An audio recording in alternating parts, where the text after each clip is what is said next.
এ যেন এক ফলের পৃথিবী। তরমুজ, আনারস, বেদানা সহ কমলালেবু, থরে থরে সাজানো মৌসুমী ফল। কেউ ফল গুছিয়ে রাখছেন, তো কেউ আবার তোয়ালে দিয়ে পরিষ্কার করছেন। ভোর হতেই এই ফলের বাজারে শুরু হয় পাইকারি ক্রেতাদের ভিড়। সূর্য ওঠার আগেই লাইন ধরে ফল ভর্তি ট্রাক থেকে নামতে থাকে হরেক রকম ফলমূল। যে কোনো ধর্মীয় উৎসবেই এই বাজারের ব্যস্ততা আরও বেড়ে যায়। চলমান পবিত্র রমজান মাসেও সেই ছবি ধরা পড়েছে মেছোয়া বাজারে। রমজানে একটু বেশি বিক্রি হয়, সবাই খায় তো এই জন্য বিক্রিটা বেশি হয়। আপনি এটা 4 টাকা 5 টাকা পাবেন, এটা হোলসেল মার্কেট আছে তার জন্য এটা 2 টাকা পাবেন। রমজানে যে ফলের দিকে রোজদারদের ঝোঁক সবচেয়ে বেশি থাকে তা হলো খেজুর। মেছোয়া ফল বাজারে একাধিক বড় মান্ডির মধ্যে খেজুরের মান্ডিও অন্যতম। মধ্যপ্রাচ্যের বিভিন্ন দেশ থেকে আসা নানা রকম খেজুর উঠেছে এই বাজারে।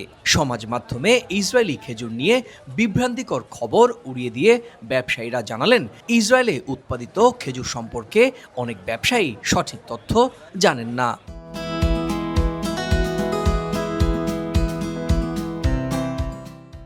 इसराइल का तो मुझे रिपोर्ट नहीं है इसका।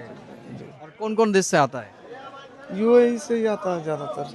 इराक, ईरान, जॉर्डन, সৌদিয়া, মদিনা এসব থেকে আসছে।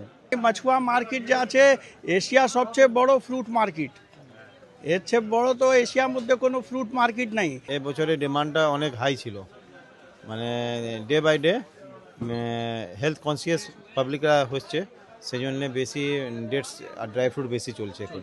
তবে বিশ্ব পরিস্থিতির কারণে অনেকেই অভিযোগ করেছেন, আগের মতো আর ব্যবসা নেই মেছোয়ার এই ফলের বাজারে। কেউ বলছেন, আগে পশ্চিমবঙ্গে একটি বড় ফলের বাজার ছিল, কিন্তু এখন বিভিন্ন জায়গায় এমন বাজার গড়ে ওঠায় ব্যবসা ছড়িয়ে পড়েছে।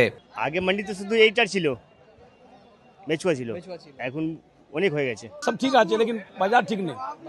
বাজার ঠিক নেই, রেট ওখানে বেশি চড়া আছে, এই জন্য বিক্রি ভালো করে হয় না। পুরো সিস্টেম গন্ডগোল আছে, সিস্টেম গন্ডগোল ঠিক হলে সব ব্যবসাটা ঠিক হয়ে যাবে। ইতিহাস বলছে 1775 সালে ফ্রান্সিস ডি ম্যালো নামে এক ব্রিটিশ নাগরিক গঙ্গা লাগোয়া এই এলাকায় একটি মাছের বাজার তৈরি করেছিলেন। সেই মাছের বাজার থেকেই ক্রমে ক্রমে মুখে মুখে নাম হয় মেছোয়া বাজার। তবে 1800 শতকে কিছু শেঠ ও বসাক ব্যবসায়ী এখানে ফলের ব্যবসা শুরু করেন। ধীরে ধীরে বাজারের বিস্তার ঘটে এবং শেষ পর্যন্ত মাছের বাজার সরে গিয়ে সেটি পুরোপুরি ফলের বাজারে পরিণত হয়।